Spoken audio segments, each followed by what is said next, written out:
Boa tarde, meninos. Tudo bem com vocês, turma do 8º ano? Então, espero que todos estejam bem, sejam bem-vindos a mais uma aula de ciências. E eu espero que hoje nós possamos ter uma aula bem legal, todos possam estar aí animados para mais esse dia. Nós não teremos correção de atividade, porque a atividade que eu passei foi o nosso trabalho em grupo, que vocês já estão fazendo. Tem até amanhã para entregar esse trabalho. Qualquer dúvida que ainda tiverem, podem colocar aí. Acredito que será um trabalho que vai trazer uma aprendizagem muito boa, porque vocês estão estudando, estão organizando, estão fazendo os vídeos, os resumos, tá bem legal. Então, eu espero que todos possam ter uma boa aprendizagem através desse trabalho. E hoje nós vamos continuar falando, ainda no capítulo do sistema nervoso, sobre glândulas, porque as glândulas elas estão bem ligadas ao sistema nervoso. E é interessante, meninas, estudarmos sobre glândulas, porque as glândulas elas têm uma função extremamente importante nas nossas ações, nas nossas reações. Por exemplo, quando nós sentimos medo, por exemplo, geralmente o nosso corpo ele sente algumas mudanças. A gente fica gelado, às vezes dá uma dorzinha de barriga. Então, quando nós estamos ansiosos, às vezes, e com medo também, às vezes você sua muito. Então, tudo isso são reações do seu corpo que são causadas por aquilo que é produzido nas nossas glândulas, né? Por exemplo, quando você, como tem no nosso livro, quando você anda na montanha russa, então você sente assim uma euforia, você fica muito alegre e ao mesmo tempo com medo, né? Então essa sensação de euforia e ao mesmo tempo de medo, essa sensação também é produzida por essas glândulas. Por isso que elas são extremamente importantes nas nossas ações, naquilo que nós fazemos, em como nós reagimos. E aí nós vamos estudar sobre elas hoje. Mas, inicialmente, vamos entender o conceito de glândulas. O que são glândulas? Primeiro que nós temos que entender que as glândulas são estruturas que existem no nosso corpo, especializadas na produção e na secreção de substâncias que são lançadas no nosso corpo ou fora do nosso corpo. Então, tanto elas produzem como elas secretam, quer dizer, elas é órgão secretor, elas liberam para fora ou para algum órgão do nosso corpo que precisa receber aquelas substâncias. E aí nós vamos entender que tipo de substâncias são essas. Bem, como essas glândulas elas vão secretar tanto para fora do nosso corpo como para dentro do nosso corpo, elas são divididas em 3 tipos: glândulas exócrinas, glândulas endócrinas e glândula mista. Vamos ver a diferença de cada uma. As glândulas exócrinas, elas levam as secreções que elas produziram para o exterior do corpo, quer dizer, para fora do nosso corpo, ou para a cavidade deles, como o sistema digestório. Então, como exemplo que nós temos de glândulas exócrinas, olha o nome, exócrina, externo, fora do nosso corpo, ou para cavidades dentro do nosso corpo.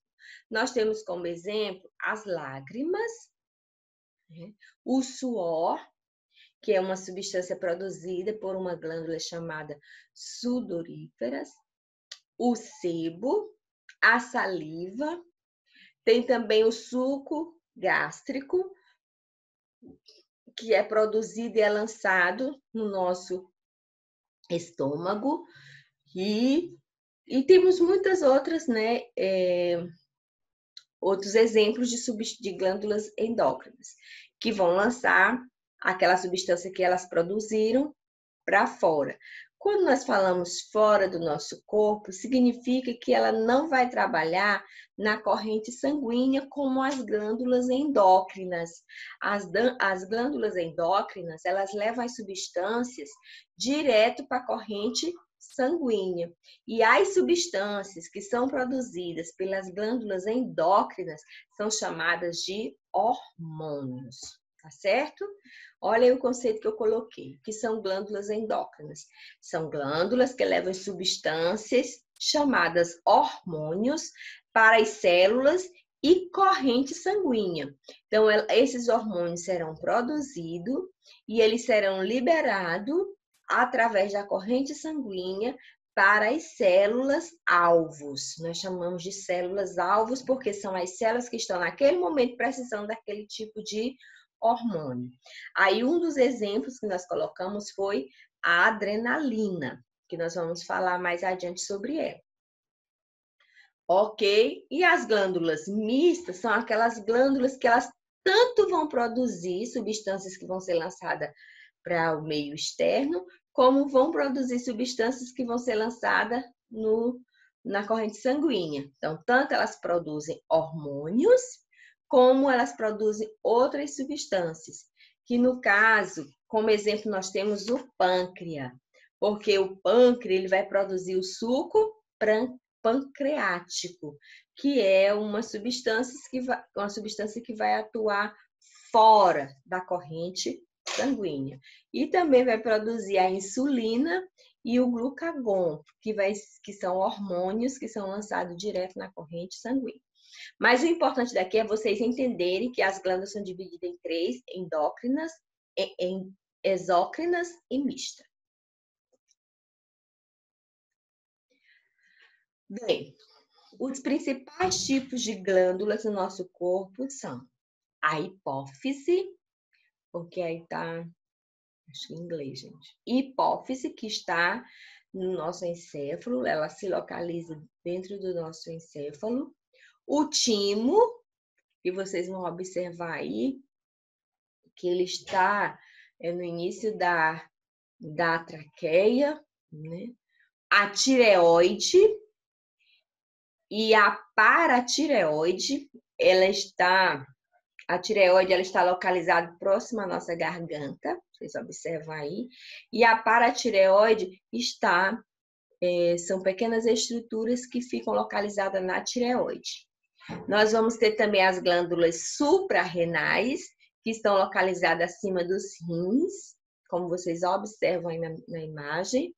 Nós vamos ter o pâncreas, que está localizado aqui mais ou menos entre os dois rins. E nós vamos ter também as glândulas reprodutoras, que vão produzir os gametas, que são os ovários e os testículos. Então, estas são as principais glândulas endócrinas, que é o que nós vamos estudar hoje. Nós vamos trabalhar hoje com as glândulas endócrinas, que são glândulas que produzem hormônios. E o que são hormônios? Hormônios são mensageiros químicos que atuam nas células-alvo, que informam, né, levam informações para as células-alvos daquilo que realmente elas têm que fazer, né? Por isso que muitas vezes, gente, por exemplo, quando você está com muito medo, um cachorro latiu, por exemplo. Quando um cachorro late perto de você, você tem uma reação, às vezes de correr, às vezes de ficar parado, o coração começa a acelerar. E às vezes você corre tanto que você fica pensando, meu Deus, como foi que eu consegui correr tanto e pular aquele muro? Né? Às vezes você fica impressionado de onde você encontrou força, e você encontrou coragem, e você encontrou uma forma de pular um muro de 2 metros, por exemplo. O que foi que causou isso? Foi exatamente os hormônios que foram produzidos naquele momento que você sentiu medo, e aí aquele hormônio enviou uma mensagem, né, às células responsáveis pelo batimento cardíaco, pela locomoção, e proporcionou que você reagisse dessa forma. Bem, agora nós vamos estudar resumidamente cada uma das glândulas. Eu não vou me aprofundar porque vocês já estão trabalhando essas glândulas. Então, cada grupo está trabalhando uma de uma forma específica. Então nós vamos falar sobre a hipófise. Então, a hipófise ela é considerada como uma glândula mestre. Por quê? Porque ela é responsável por produzir vários hormônios que vai atuar na coordenação de vários órgãos do nosso corpo, inclusive de outras glândulas também. Ok? Então, quais os tipos de hormônio que essa glândula produz? Eu coloquei bem aqui um desenho, né? Uma representação dessa glândula, que ela está localizada no nosso inseto. Ela vai produzir vários hormônios. Aí no livro você vai ver uma quantidade muito grande de hormônio. Eu coloquei só esses que eu considero os mais importantes, que ela produz o hormônio do crescimento, que é chamado de GH, que é extremamente importante, né? Porque esse hormônio que vai permitir que a pessoa possa crescer adequadamente, né? Corretamente, da forma normal. E esse hormônio, gente, ele é produzido principalmente quando você está dormindo. Então, por isso que na infância, o pai sempre diz, menino, tu tem que dormir. Menino, tu tem que dormir. Criança tem que dormir muito. Por quê? Porque ao dormir, ela vai produzindo esse hormônio e vai permitindo o crescimento adequado daquela criança. Nós vamos ter também a prolactina. Oh, Jesus, saí do lugar, gente. A prolactina, que a prolactina, ela estimula a produção do leite nas glândulas mamárias. Então, ela é responsável pela produção do leite. Nós vamos ter também o folículo estimulante, que é um hormônio que ele vai estimular a produção dos gametas, no caso dos homens, e no caso das mulheres, ele vai amadurecer os ovários, porque as mulheres elas já nascem com os seus ovócitos, mas aí em uma certa idade esses ovócitos precisam amadurecer. E o folículo estimulante ele é responsável por isso, por amadurecer os ovócitos e por estimular a produção de espermatozoide nos meninos na idade adequada, né? Nós vamos ter também a ocitocina, que ela é que vai liberar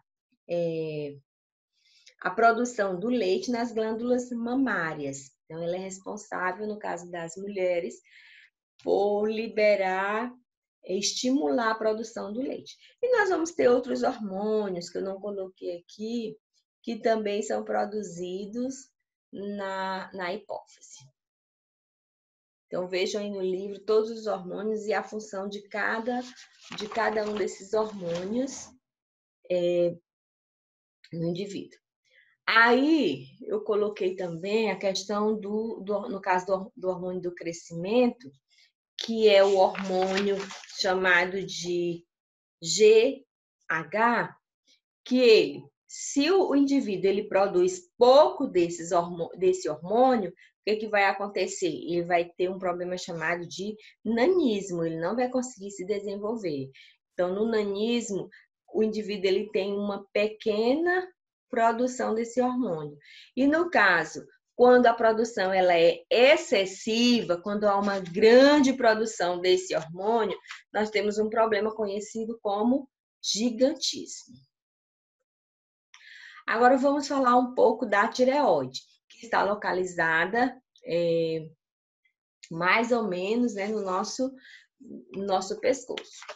Então, quais são os hormônios que a tireoide produz? Ela produz a calcitocina, a tiroxina e a triiodotironina. Nome bem grande, né, gente? Então, a triiodotironina ela é conhecida como T3 e a tiroxina como T4. Em muitos exames de sangue, quando você faz, o médico ele pede o T3 e o T4. Por quê? Ele precisa saber a quantidade de hormônio que está sendo produzido pela tireoide. porque esse hormônio, ele, dependendo da quantidade, né, de produção desses hormônios, eles podem trazer sérias consequências para o nosso organismo. E um dos principais problemas que ele pode trazer é o hipertireoidismo e o hipotireoidismo. Pelo nome você já dá para entender. Hiper quer dizer muito, né? Hipermercado é um grande supermercado. Então, o hipertireoidismo significa que a glândula da tireoide está produzindo muito hormônio. E o hipotireoidismo, que significa que não está produzindo, então, ou está produzindo pouco hormônio.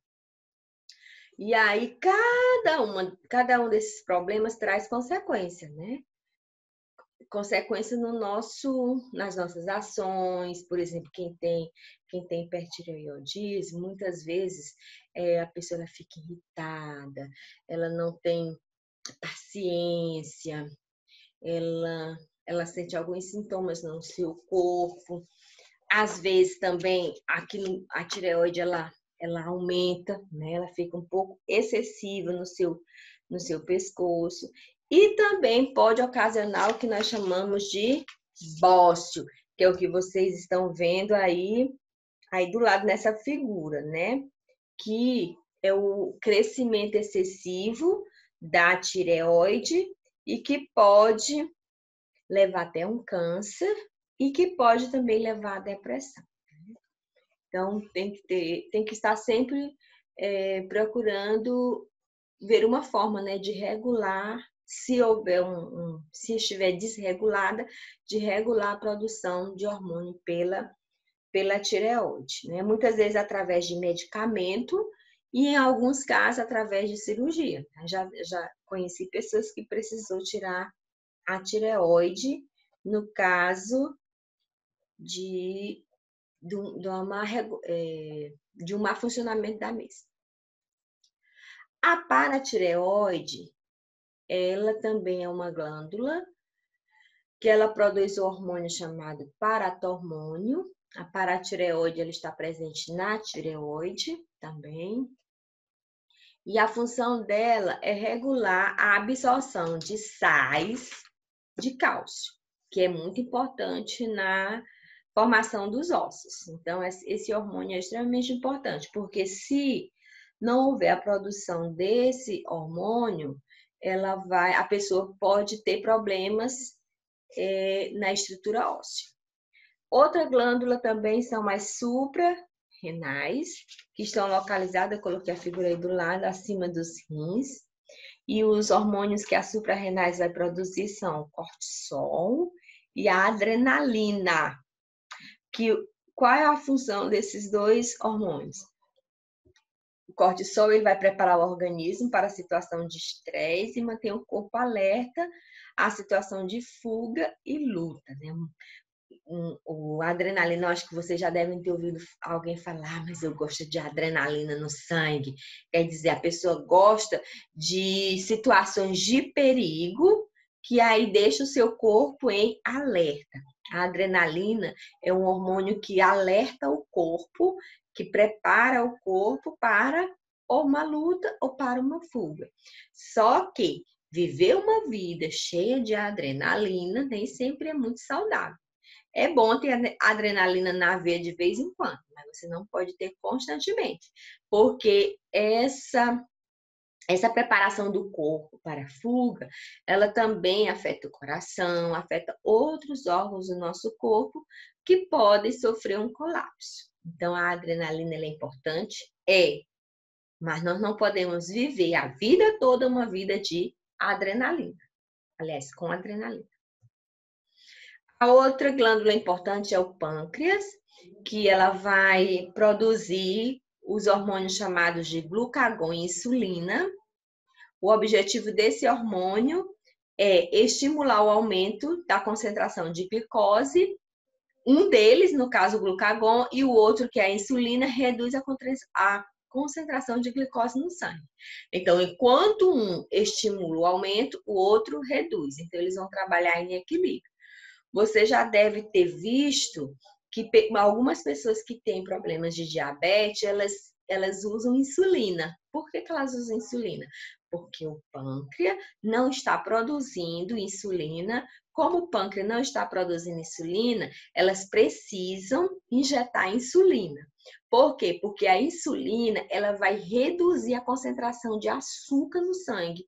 Se aquela pessoa é diabética e ela não toma insulina e o pâncreas não produz a insulina, o que vai acontecer? O sangue vai ter uma alta concentração de glicose e isso pode levar a pessoa à morte, ok? Por isso que a insulina é importante. Bem, agora vamos falar dos testículos, que são outras glândulas, e os ovários. Os testículos, eles vão produzir um hormônio chamado de testosterona, que estimula a produção dos espermatozoides e desenvolvimento de características masculinas. Quando você chega na fase da adolescência, algumas partes do seu corpo mudam, você começa a produzir pelos, a sua voz, ela muda, o seu corpo, a estrutura dos seus órgãos genitais mudam. Então, tudo isso é estimulado por esse hormônio chamado de testosterona. No caso das mulheres, ela produz o estrógeno e o progesterona. O estrógeno, ele é responsável pelo desenvolvimento das características femininas, os seios vão crescendo, algumas partes do corpo vão mudando, e o progesterona é responsável para preparar o útero para a gravidez, ok? Amadurecer, né, os órgãos reprodutores das mulheres. Aqui, meninos, nós encerramos falando de todas as glândulas, e eu espero que vocês tenham entendido. Qualquer dúvida, vocês coloquem aí no grupo, tá certo? Uma boa tarde a todos, que Deus abençoe.